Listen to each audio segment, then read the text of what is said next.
गांव में हीरा नाम का एक बिगड़ैल आदमी रहा करता था। हीरा गांव के मुखिया का बेटा था। वो दिन भर रामू और श्यामू के साथ आवारागर्दी करता रहता। गांव में मुखिया का अच्छा खासा दबदबा था। इसी वजह से गांव में कोई भी आदमी हीरा के खिलाफ आवाज नहीं उठा पाता। एक दिन की बात है, हीरा रामू और श्यामू के साथ आवारागर्दी कर रहा था कि तभी उसकी नजर गांव की सबसे खूबसूरत लड़की चारू पर पड़ी। मैं तुम्हारे ही पास आ रहा था चारू, तुम कहाँ जा रही हो? मैं तुमसे कितनी बार कह चुकी हूँ हीरा कि मेरा रास्ता मत रोका करो। और मैं भी तुमसे न जाने कितनी बार कह चुका हूँ कि तुम्हारा रास्ता मैं एक बार नहीं बल्कि 1000 बार रोकूंगा, क्योंकि मैं तुमसे मोहब्बत करता हूँ। लेकिन मैं तुमसे प्यार नहीं करती। मुझे कोई फर्क नहीं पड़ता, मैं तुमसे मोहब्बत करता हूँ, मेरे लिए यही काफी है। मुझे गांव की और लड़कियों की तरह मत समझना जो तुम्हारे पापा के दबदबा की वजह से तुमसे कुछ नहीं बोल पाती। मैं उन लड़कियों में से नहीं हूँ जो तुम्हारे जैसे आवारा लड़के से डर जाऊंगी। बस बहुत हो गया चारू, मैं तुमसे मोहब्बत करता हूँ इसका मतलब ये नहीं कि तुम मेरे दोस्तों के सामने मेरी बेइज्जती करो। तुम्हें अभी से मेरा एहतराम करना सीखना चाहिए, क्योंकि मैं तुमसे शादी करना चाहता हूँ। क्या तुम मेरी बीवी बनने के बाद भी तुम मेरी इसी तरह से बेइज्जती करोगी? जान न पहचान, मैं तेरा मेहमान, ये तो वही वाली बात हो गई ना। अरे मैं तुमसे कितनी बार कह चुकी हूँ कि मैं तुम्हें पसंद नहीं करती।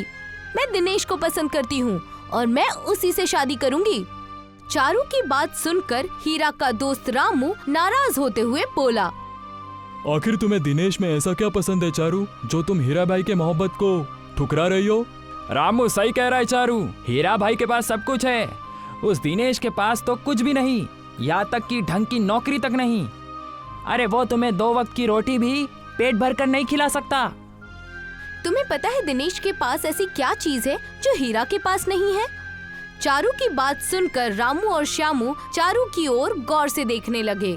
चारू हीरा का मजाक उड़ाते हुए बोली, दिनेश के पास भले ही हीरा की तरह धन दौलत बंगला गाड़ी ना हो, लेकिन उसके पास इज्जत है जो हीरा के पास नहीं है।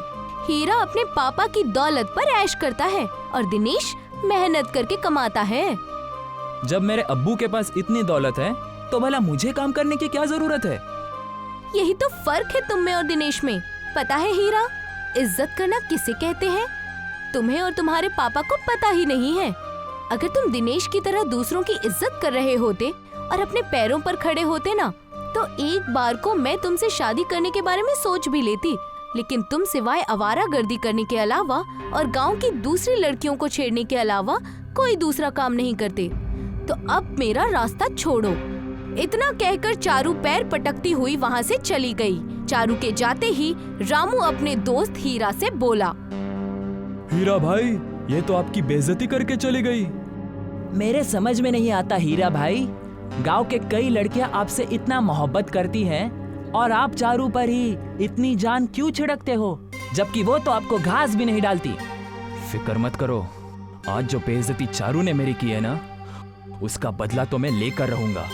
मैं भी देखता हूँ कि दिनेश इसके साथ शादी कैसे कर लेता है। तुम दोनों एक बात अपने दिमाग में बिठा लेना, अगर चारू बीवी बनेगी तो सिर्फ मेरी। मैं आज ही पापा को चारू के घर पर भेजता हूँ, देखता हूँ चारू का पापा कैसे इनकार करता है। आप फिर से गलती कर रहे हैं हीरा भाई।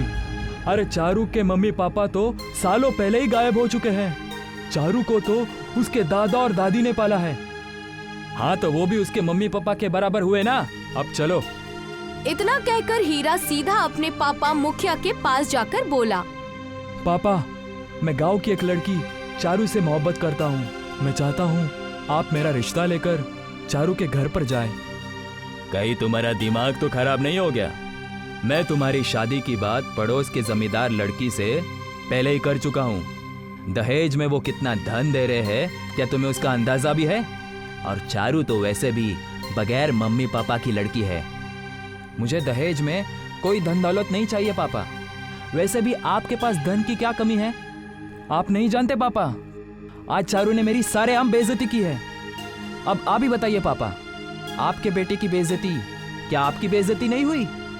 इतना कहकर हीरा सारा मसला अपने पापा मुखिया को बताने लगा। हीरा की बात सुनकर मुखिया नाराज होते हुए बोला, ये तो तुम्हारे लिए बहुत बड़ी बेइज्जती की बात है हीरा।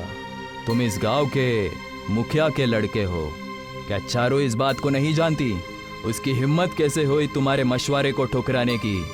मैं आज ही जाकर उसके दादा दादी से तुम्हारे लिए हाथ मांग कर आता हूँ और कुछ ही दिनों में तुम्हारी शादी चारू से करवाता हूँ।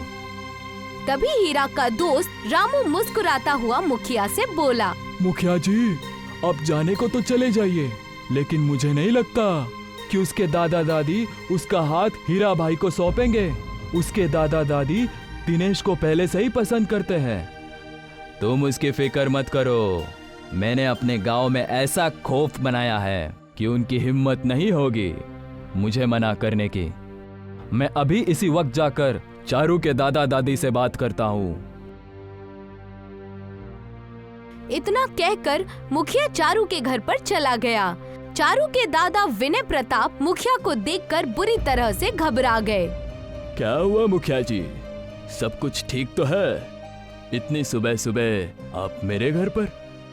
तुम्हारे लिए एक खुशखबरी है विनय।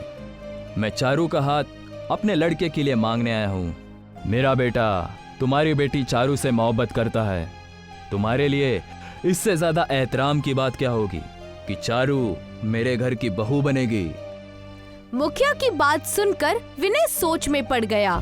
क्या सोच रहे हो? ऐसे रिश्ते बार बार नहीं आते। समझ लो कि कुबेर का खजाना तुम्हारे पास चलकर आया है। मेरे बेटे से ज्यादा खुश तुम्हारी बेटी को कोई नहीं रख सकता। वो बात तो ठीक है मुखिया जी, लेकिन मैं पहले से ही दिनेश को जुबान दे चुका हूँ। मैं चारू की शादी उसी से करूँगा। तो जबान को तोड़ दो, इसमें कौन सी बड़ी बात है? नहीं मुखिया जी, मैं अपनी जबान को किसी भी कीमत पर नहीं तोड़ सकता, भले ही आप इसके लिए मेरी जान ही क्यों ना ले ले। विनय प्रताप की बात सुनकर मुखिया नाराज होता हुआ वहाँ से चला गया और सीधा हीरा से बोला, तुम्हारे कहने पर मैं चारू के घर गया और उसके दादा ने मेरे मुंह पर मना कर दिया। दोबारा चारू से शादी की बात मत करना। मूर्ख इंसान, क्या तुम्हारे लिए लड़कियों की कमी है जो तुम भिखारी खानदान की लड़की से शादी करना चाहते हो? इतना कहकर मुखिया वहाँ से चला गया और हीरा बुरी तरह से नाराज हो उठा। अब क्या करोगे हीरा भाई? इस सारे फसाद की जड़ दिनेश है। अब वक्त आ गया है दिनेश को सबक सिखाने का। तुम दोनों मेरी बात ध्यान से सुनो। हीरा उन दोनों के सामने एक साजिश बताने लगा। उस साजिश को सुनकर रामू और श्यामू के होठों पर मस्करी भरी मुस्कान आ गई। कुछ ही वक्त में हीरा दिनेश के पास जाकर बोला, अरे दिनेश भैया, क्या तुम्हारा चारू से कोई झगड़ा हो गया है क्या? नहीं तो, लेकिन तुम ऐसा क्यों पूछ रहे हो? कुछ देर पहले मैंने चारू को अपने गांव के नजदीक उस ज्वालामुखी के पास जाते हुए देखा है। आप तो जानते ही हैं कि वो ज्वालामुखी कभी भी फट सकता है। मुझे लगा शायद चारू से आपका कोई झगड़ा हो गया है और इसी वजह से चारू वहां पर चली गई हो। हीरा भाई ठीक कह रहे हैं। मैंने अपने खुद की आंखों से चारू को ज्वालामुखी के नजदीक जाते हुए देखा है। कहीं तुम मुझे बेवकूफ तो नहीं बना रहे हीरा? मैं अच्छी तरह से जानता हूँ कि चारू को तुम भी मोहब्बत करते हो। मेरा फर्ज तुम्हें बताना था दिनेश भाई। यकीन करना या ना करना तुम्हारी मर्जी पर निर्भर करता है। सोच लो, अगर चारू को कुछ हो गया तो क्या जिंदगी भर अपने आप को माफ कर पाओगे? हीरा की बात सुनकर दिनेश बुरी तरह से घबरा गया और वो दौड़ता हुआ उस ज्वालामुखी के नजदीक चला गया। ज्वालामुखी के अंदर से अजीबोगरीब भयंकर आवाजें आ रही थीं। दिनेश चारू को आवाज लगा ही रहा था कि तभी पीछे से आकर चुपके से श्यामू ने दिनेश को ज्वालामुखी के अंदर धक्का दे दिया। दिनेश चीखते हुए ज्वालामुखी के अंदर गिर गया, मगर जैसे ही दिनेश नीचे गिरा तो सामने का मंजर देखकर उसकी आंखें हैरत से फटी की फटी रह गईं।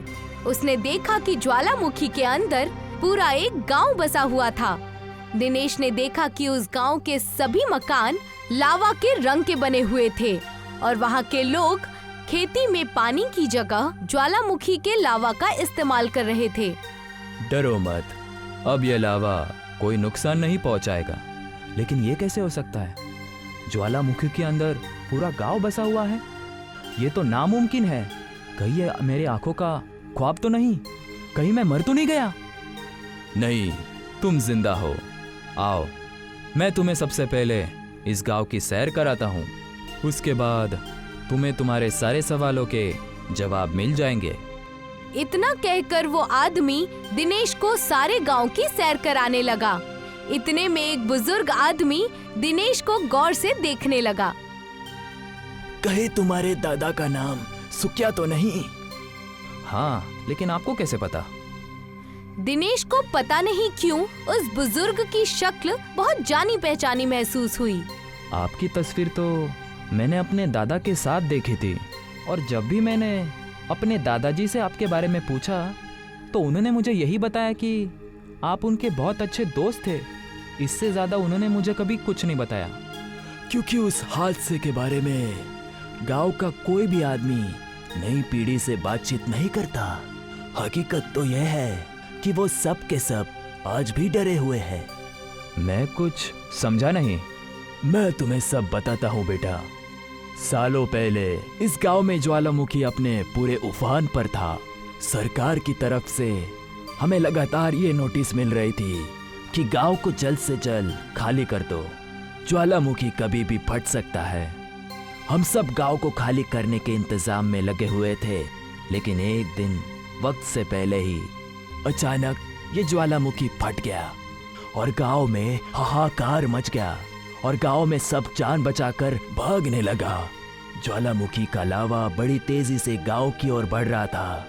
गांव के बहुत से लोग इसकी चपेट में आकर अपनी जान गंवा बैठे कि तभी एक बहुत बड़े जादूगर तांत्रिक गांव में आए और उन्होंने अपने ताकत के बल पर उस ज्वालामुखी के लावा को वहीं पर रोक दिया और हम लोगों को महफूज जगह पर ले गए। सब कुछ ठीक हो जाने के बाद तांत्रिक गांव वालों के साथ गांव आ गए और उन्होंने हमारे साथ रहने की सिफारिश की, मगर गांव वालों ने उन्हें बेइज्जत करके गांव से निकाल दिया। गांव वालों का कहना था कि लावा का रुकना तांत्रिक का कोई चमत्कार नहीं था, बल्कि कोई इत्तेफाक था। वो तांत्रिक बेहद गुस्से में आ गए और उसने सारे गांव वालों को श्राप दे दिया कि जितने भी लोग वहां पर मौजूद है वो सब के सब ज्वालामुखी के अंदर ही रहेंगे। उनके लिए वक्त रुक जाएगा। श्राप की वजह से हम सब ज्वालामुखी के निकले हुए लावे से ही अनाज उगाएंगे और उसे खाएंगे। तभी आप सब लोगों के चेहरे पर उम्र का कोई असर नहीं पड़ा। तो क्या इस श्राप का कोई तोड़ नहीं है बाबा?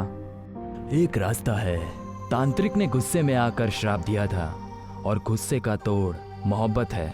अगर कोई लड़की लड़के से सच्ची मोहब्बत करे और वो उसकी मोहब्बत में अपनी मर्जी से इस ज्वालामुखी में छलांग लगा दे तो फिर सब कुछ ठीक हो जाएगा। मगर ऐसा मुमकिन नहीं, क्योंकि कुछ दिनों बाद ये ज्वालामुखी फट जाएगा। पर अगर ज्वालामुखी के फटने से पहले ऐसा कुछ नहीं हुआ तो हम सबका मरना पक्का है। तो क्या बाबा, अगर कोई भी आदमी ज्वालामुखी के अंदर पड़ता है तो वो मेरी तरह क्या यही फंस जाता है? नहीं, मन का सच्चा अगर अंदर गिरता है तो उसे कुछ नहीं होता, लेकिन खराब आदमी तुरंत जलकर राख हो जाएगा। यहाँ का वक्त अलग चलता है बेटा। दिनेश मायूस होकर बैठ गया, मगर उसे नहीं पता था कि उसे ज्वालामुखी के अंदर 1 महीने से ज्यादा वक्त हो चुका था। इधर चारू दिनेश को हर जगह ढूंढ चुकी थी, मगर उसे दिनेश कहीं नहीं मिला। थक हार कर एक आदमी उसे ऐसा मिला जिसने बताया कि उसने दिनेश को ज्वालामुखी के पास जाते हुए देखा था और जिस वक्त दिनेश ज्वालामुखी के नजदीक गया था उस वक्त उसने हीरा, रामू और श्यामू को भी दिनेश के साथ देखा था। यही नहीं, उसने ये भी बताया कि श्यामू को उसने दिनेश को ज्वालामुखी के अंदर धक्का देते हुए भी देखा था। तुमने ये बात गांव वालों को क्यों नहीं बताई? तुम तो जानती हो चारू कि हीरा के पापा इस गांव के मुखिया है। वो मुझे मेरे खानदान के साथ जान से मार देते। चारू नाराज होकर सीधा हीरा के पास पहुंची। तुमने बहुत गलत किया है। आखिरकार तुमने मेरे दिनेश को मार ही डाला ना। जब तुम्हें सब कुछ पता चल ही गया है चारू, तब तो तुम्हें मुझसे शादी करनी ही होगी। ये तुम्हारी गलतफहमी है हीरा। अगर मैं दिनेश की नहीं हुई तो मैं तुम्हारी भी नहीं होऊंगी। मैं जा रही हूँ उसी ज्वालामुखी में दिनेश के पास अपनी जान देने। इतना कहकर चारू ज्वालामुखी की ओर चली गई। तुम दोनों चलो मेरे साथ। कहीं ऐसा ना हो कि चारू वास्तव में ज्वालामुखी में कूदकर अपनी जान दे दे।